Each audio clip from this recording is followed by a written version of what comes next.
What's going on, guys? Today, we're diving into 8 insanely useful AI automations you can build with NAN. Automations that every business owner should be using every single day. And even if you're not running a business, these are super valuable. Now, I know in most YouTube videos, this is the part where the host will tell you that you can download these templates for free if you click on the link in the description below. But that is not this type of video. I believe that the best way for you to learn is to actually build it yourself, not just download a free template, because you're going to fail, you're going to try, and you're going to make mistakes, and that's okay. I think failure is a great teacher, and the more you do this, the more you're going to get better at it, and the more you're going to learn, and the more it's going to stick in your brain. So I'm not going to give the templates, but the good news is I just launched an 8-day NAN automation challenge, and that's what we're going over today. Every single day, you'll get one new build in your inbox, and you won't get the templates, but you'll get instructions on how to build the workflow yourself. And don't worry, if you get stuck, I have an entire section dedicated in my school community to supporting those who are going through this challenge. So if that sounds like something you're interested in, click on the link in the description below. Okay, you ready to get started? Let's dive in. Okay, so here is build number 1. We're here in NAN, and I'm going to start each one of these workflows with the worksheet that you would get if you sign up for the challenge. So right here, we see day 1, capture website leads into Google Sheets and send an email. So you'll notice that there's only 3 nodes on the screen, and that's okay. This challenge is not one of those workflow where you've got like 20 nodes on the screen. That's not what this is for. This is designed for entrepreneurs who want to get started quickly with NAN with immediate quick wins, not 20 gazillion nodes. All right, this is very simple stuff. It will get more complicated and you can build on this, but for now, we're going to keep it simple. So the goal here is to build your first NAN automation to automatically capture website lead data, log it in a Google Sheet, and then send an email. Pretty simple. It's designed to be simple. The problem that this solves is no more manually copying contact form submissions into a spreadsheet. So we're eliminating a lot of wasted time. And the outcome is you'll capture leads in real time and get notified via email. So if you sign up for the challenge, this is what you'll get in the email, and it will provide you with step-by-step instructions exactly how to set this up with screenshots and instructions and all sorts of good stuff. So let's go back to the workflow. So in NAN, you can add this on form submission node, which essentially is representing a form that might be on your website, or it could be on some other platform, social media platform, but it's representing a form. So if I just test this out real quick, you'll see what happens.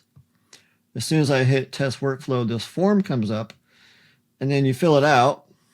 And then when you fill this out, the data gets put into a Google Sheet, and then an email is sent to you, and that email contains the information from the contact form. So you see name, email, and message. So it's pretty simple. And it's designed to be simple. I'm just trying to get your feet wet in NAN on day 1. Now, if you wanted to spice this up a little bit, if you're a little bit more advanced, you could even add an AI module here at the end, and then you could reply back to the person who submitted the form and use AI to write back to them with a contextualized message. But for now, we're just keeping it very, very simple. Okay, so that's day 1 of the challenge. Let's move on to day 2. So day 2 is all about responding to leads on the weekend. So let's go over to our instruction sheet. Day 2. So here's a screenshot of the workflow, which is the same thing you'll see here in NAN. So the goal here is to send a personalized reply when a new lead comes in on Saturday or Sunday. So the assumption is you're not working, it's the weekend, you're spending time with your family, playing golf, whatever, and a lead comes in, and we don't want to lose that lead. We want to respond immediately. So we're going to have a message go back to the user right away. So the problem solved here is most small businesses lose leads because they don't respond fast enough. This workflow makes sure every new inquiry gets a prompt, professional reply even on weekends. So we take a look at the workflow here again. We had the form submission that comes in. Now, if you remember, the form submission just asks for the name, right? So if we just want to grab the first name, I've got a node here that is going to use a split function. And the split function is just grabbing, when you do a split, it separates the string into an array. And by putting 0 here, we're grabbing the first part or the first index of the array, which we're assigning to a variable called client's first name. And we're going to use that first name later. And then here we're setting email variables. So we're setting the to value, the subject, and the string, or the message, sorry. If you look inside the message here, we're using that variable, client's first name, in the response. So it's a personalized message back to the person who is submitting the contact form on the weekend. And then we have some code here. If you look at this and you're kind of like intimidated, you don't need to be. And you don't need to be a developer to figure this stuff out, because you can literally just use ChatGPT to help you write this JavaScript code, and it will give it to you and you can test it and then keep testing it until it works. That's pretty much what I did. So I just asked ChatGPT to give me this code to filter out data based on Saturday or Sunday, and this is what it gave me. So if today's date is a Saturday or Sunday, then it will pass. It will send an email back to the user with the message that you define. Now, again, we could get fancy with this and add an OpenAI module, and then we can use AI to write the email for us. But again, we're keeping this simple. Okay, so that's day 2. Let's go to day 3.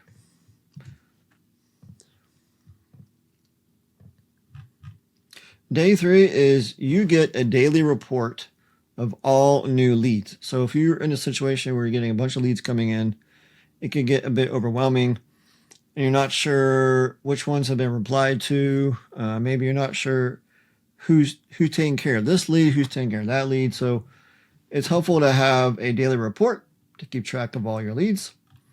So the goal here is to automatically send yourself or your team a daily summary of new leads. Most businesses owners, so what problem are we solving? Most small business owners forget to follow up because their leads are buried in a spreadsheet or email inbox. They miss out on opportunities simply because they don't have visibility. So what is the outcome? Well, you'll start each day with a clear automated summary of your new leads without having to check the spreadsheet. You'll just get it in your inbox every single morning. So let's walk through this workflow. So instead of a form, this time we have a scheduled trigger. And so this scheduled trigger is set to run every single day at 8 a.m. And you can change this to whatever, obviously. You can change it to whatever time you want, but it runs every day at 8 a.m., assuming by the time you come in to work, grab a cup of coffee, this is in your inbox. So it's going to go out and grab all the leads from your spreadsheet where the status equals new. So this would require, remember in the previous workflows, we had leads coming in, right? Well, by default, the status is new. So this is going to grab all the new leads. Now, as you work through that lead list, you need to change the status to something else like processed or not interested or something like that. So this will grab all the leads where status equals new. And then we have another code node here. And basically all this is doing is just formatting the email that you're going to get in your inbox. So it's going to loop through all the leads that come in from the spreadsheet and format it for you in a nice HTML table. You can see right here, we're defining an HTML table. Again, you don't have to know how to even know HTML. You could just ask ChatGPT to format this for you, and that's exactly what I did. I didn't write this, so it's nice. So anyone can do this, even if you're not a developer. And lastly, obviously, we're going to send the email. Obviously, you can change this to your own email address. And the email type is HTML because remember we formatted the message with an HTML table. And then here is the message. So there you go. That is how you do. That's how you create a report of all your new leads on a daily basis. Okay, let's go to day 4. Okay, we're going to turn our attention away from leads and move into more content creation and social media and marketing. So on day 4, we're going to turn our blog posts into social media posts with AI. So here we are, our first opportunity to use AI in a workflow. So the goal here is to automatically rewrite your latest blog post into multiple short form posts tailored for different social media platforms like Instagram, LinkedIn, X, and Facebook. The problem we're solving is manually repurposing the blog content is time consuming. So if you were to take a blog post and rewrite it for every single different platform or different formats and different requirements, it would take a long time. So we're going to solve that problem by using AI to rewrite it for us. And so the outcome is we will instantly turn our latest blog posts into multiple AI-generated content ready to post without writing from scratch. So a huge, huge time saver. Now, where are we going to get this blog post? We're going to use an RSS feed. So if you have a website or with a blog, they typically have an RSS feed. But if you don't have that and you still want to practice with this workflow, you can. Because in the instructions, I'm going to provide you with where is it at? Right here. So here is an RSS feed from the Wired website. So if you don't have an RSS feed, you can still use this one in practice. So here's what an RSS feed looks like.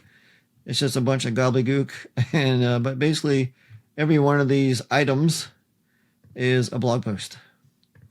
Right, so here's the title, here's the link to the blog post, here is the description, there's a image, etc. So that is a blog post. So if we go back to the workflow, again, we're doing this on a schedule at a certain interval, like once a day or whatever. We're going to grab the latest blog post from our RSS feed. We're going to use a code node to return only the first blog post. So returning item 0 is just grabbing the first blog post. And then we're finally introducing AI into our workflow. So let's take a look at this. So what we're going to do is define our prompt in this area here. Let's take a look at it. So it says you are a professional social media copywriter. So we are defining the role of the AI. Repurpose the provided blog post into a viral social media post for the following platforms using the given tone. So here is the blog, here's the title, and here's the content. Those are the two main things we're concerned with. And then we're defining the platforms and the tone. So for like LinkedIn, the tone would be professional. For Instagram, the tone is friendly with one emoji and a call to action. For X, we want it to be punchy and under 280 characters. And for Facebook, we're going to use a casual storytelling tone. Now, when we output the new content, we're going to use what's called JSON format. So this is JSON format, and we're just giving the AI an example. of what it's going to look like. And then we're going to give it some rules at the bottom. So don't use hashtags, don't use emojis. Well, I did say up here, use one emoji. And don't use any icons. So you can play around with this until you get it right, until you get it the way you want. But basically, what's going to happen next is we're going to use this code module to parse the JSON that came back from the AI. So the AI is going to rewrite all that content for you. It's going to output it in JSON format. We use a code node to parse the JSON. And then finally, we're going to add it to Google Sheets. So Google Sheets is going to be where we host all this different content. So you'll see we have a column in our spreadsheet called original blog post title. And then we have the new post for LinkedIn, Instagram, Twitter, and Facebook. So this is where all the new content will be stored. So then from there, you can copy paste it and upload it to your social media platforms. You could even extend this workflow and schedule the content to be auto posted to those platforms directly from NAN. So there's lots of things you can do here. But again, this is just to get you started. Okay, so that was our first case of using AI. That's great. Okay, let's move on to day 5. Okay, Instagram Social Spy. This is going to be our first instance of using an API, connecting to an API using the HTTP request node. So the goal here is to automatically scrape recent Instagram posts from a competitor's profile and extract high-performing content ideas for inspiration or strategy. Okay, that's the goal. What problem are we solving? Remember, we always want to be trying to solve a problem. Manually checking Instagram profiles for content ideas is repetitive and inconsistent. You waste time scrolling instead of spotting what actually works.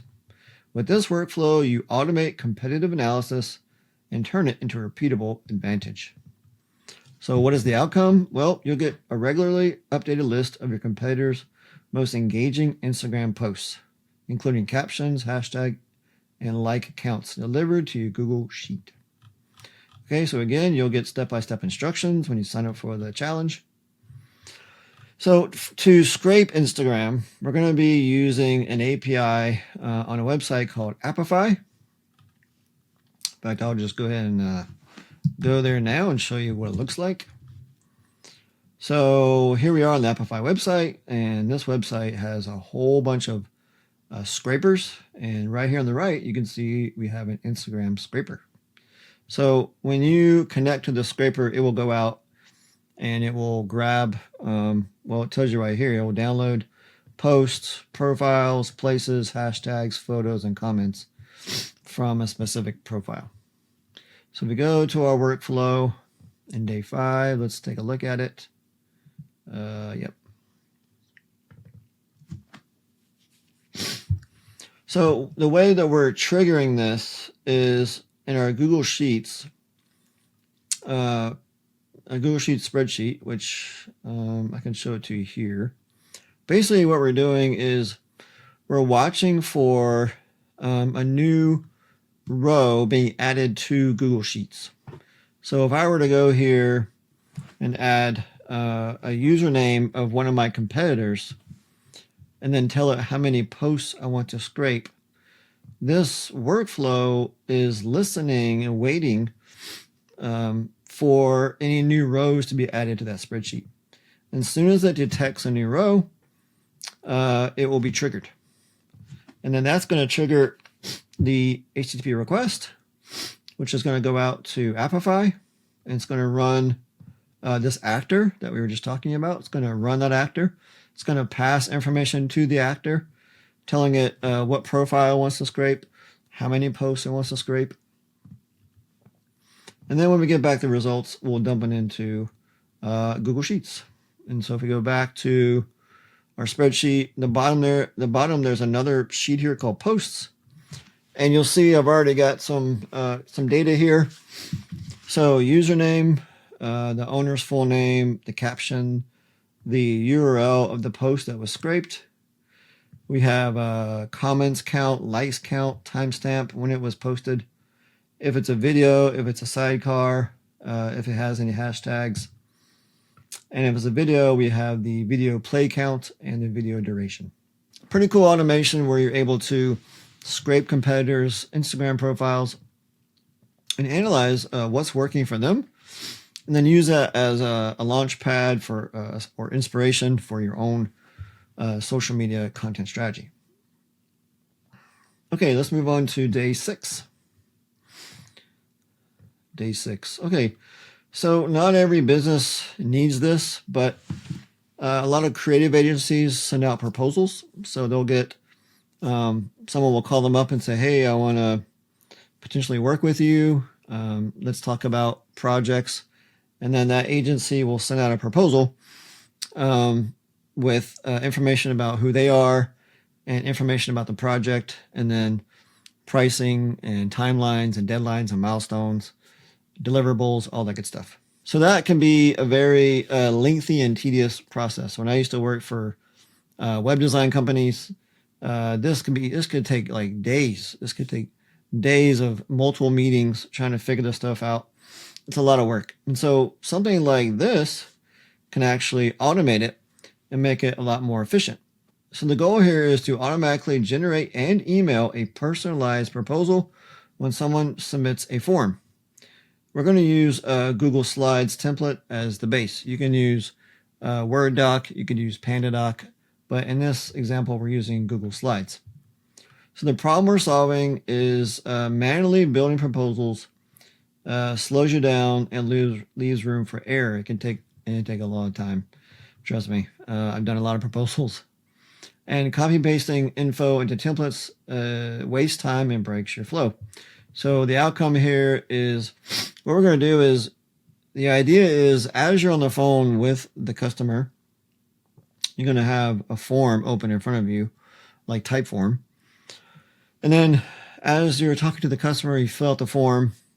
And then the idea is when you get off the phone, you can just hit submit, and it will take all the information from the form and then auto-generate the proposal based upon the information from the form.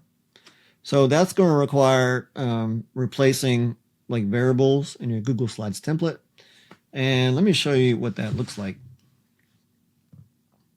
So over here in my Google Drive, and you'll get access to this template if you sign up for the challenge. So this is just a very bare bones Google Slides template. I didn't try to make it super pretty. You can always like modify this for your needs. But basically, when you have these double curly brackets, what we have here, this is a variable. It's a variable placeholder. So in the form, we would have an input field called client. And whenever you put the client's name, it would replace this variable. Prepared for first name, last name. So that would change based upon what you put in the form. There's a very basic about us, our services. And then here, this is where we have some more variables. So based on our conversation, you're interested in the following services. And then you have services here, your investment, put the cost, and then we require 50% up front. Again, you can change all this per need. The idea here isn't to provide you with an exact proposal to use. It's to teach you the idea and the concept, and then you can use this in the future as needed. So let's take a look at the workflow over here. So again, we have a form. So this is our sales call discovery form, first name, last name, company name, email, interest in the following services, and the cost. So as you're on the phone with the customer, you'd be talking to the customer, writing down their services. Maybe when you get off the phone with them, you tally up the cost of what everything is going to be, and you put that in this field, hit submit. And then that's going to do a couple things. One, it's going to make a copy of our template, which is this file here. It's going to make a copy of it. That's what this node here does. So Google Drive account, operation copy, right? We're going to copy that file. We're going to name it the name of the company, proposal with a hyphen and then the day's date. And then the next thing that it does is it replaces text. So within that new duplicated slide file, it's going to search for client and replace it with the form company name. And then it's going to search for first name, search for last name. It's just basically doing a find and replace. That's basically what it's doing, is a find and replace. And then finally, email. This is the email to the customer. So this is pretty cool because, they're going to get this proposal within minutes, not days. And that's super valuable because they're more likely to go with you and hire you if they get a proposal within minutes and not days. That way they don't have time to go look for someone else or go hunting for different pricing. They're going to be really impressed that you had a proposal out to them that quickly. So we have this email template, hey, and then their first name. Thanks for the great call earlier. I had a moment after our chat to put together a detailed proposal for you. Please take a look at your earliest convenience and let me know your thoughts. So right here, we're going to provide a link to that document that has their proposal on your Google Drive. And, if you have any questions, just give us a shout. So this is pretty viable. This is pretty cool. Again, you can do this with other platforms like Google Docs or PandaDoc, but this is just, again, teaching you concepts. Okay, that was day 6. Let's go on to day 7. What we got here? Day 7, invoice follow reminder. Okay, this is pretty cool because, if you're busy sending out a lot of invoices to clients, it could get behind.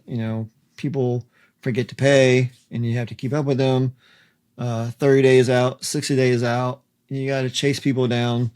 I've been in that situation before where you're chasing people down to pay their invoices.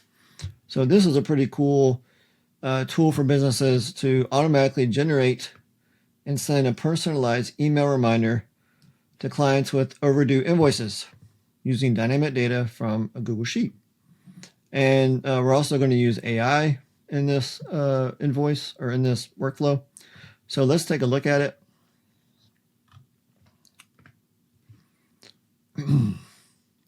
So we're going to go to Google Sheets, and we have a column in our Google Sheet called overdue, and the value is yes. So that's our filter. So any record with that value of yes is going to be included in the next step. We're going to grab the first name only. Again, we're going to use that split function to grab just the first name of the customer. And then we're going to use AI to help us write an email. It says, you are a helpful writing assistant. Your role is to take the provided information and craft a professional but helpful email reminding a client about their overdue invoice. We're going to provide them with all the data about the client, their name, the invoice number, the amount, when was the invoice sent. We're going to tell the AI to use JSON and format the subject of the email and the email body. We're going to give it some rules. And then we're going to set the subject and the body and some variables called subject and email body. We're going to email to be in HTML format. So we're going to use this. Yeah, we're going to use this expression to replace any new line tags with BR tags, which are HTML tags. And this is going to help us make sure that the email is not all on one single line. It's going to give us some nice spacing in our email when so it's not all one line. Let me say that again. So this node is going to format the email so everything doesn't wind up on the same line. And then finally, we're going to send the email to the customer. You'll see here in the to field, Google Sheets item JSON email. Here's the subject, and then here's the formatted email body from this previous node. So there you go. That is the invoice reminder. Okay, the last day of the challenge This one is called the Smart Review Filter. So let's say that you just completed a job for a customer and you want to ask them to submit a review, which you can use that review like Google reviews or on your website like testimonials. So you're going to give them the opportunity to fill out a form. And then what we're going to do here is this is a node we haven't seen yet. It's called a switch node. And based upon the user's feedback, we're going to route the workflow to specific paths. So for example, if they leave a 1-star rating, like that's not good, right? And the way we respond to that customer will be different than someone left a 5-star review. In fact, I didn't really implement this, but I had this optional Slack node because maybe if your company uses Slack, for example, if someone leaves a 1-star rating, you might want to let people know that in your company, and so someone can quickly follow up with that customer and find out why they left a 1-star rating. Obviously, they're not happy. And so if they leave a 1-star review, we might log that in Google Sheets for later. We can use it on our website or social media or any other assets. And if they left a review that was not a 1 or not a 5, we have a fallback path with a fallback email. And again, maybe we just send that to someone via Telegram or whatever messaging system you have in your company. So let's take a look at the workflow. So let me show you what a switch looks like. So here we are in the switch node. You'll see if the rating here coming in from the form is equal to 1 star. This is one rule, and we name it 1 star. If the rating comes in and is equal to 5 star, we're going to name our output 5 star. And then finally, we have a fallback output here called extra output. So that'll be our fallback. If the rating is not 1, not 5, if it's 2, 3, or 4, this is the fallback. This is the fallback option. And so in our 1-star rating, if you check out the email, it'll say, "Hi, we're sorry to hear you did not have a great experience with us. Someone will reach out soon to find out exactly how we can do better in the future." So that's a different email, right? If you get a 5-star review, which says, "Hi, thank you for your rating. Thank you for rating our company as 5-star. We appreciate your continued support." So that's a different response, right? You want to change the response based upon the rating. And then we have the fallback email.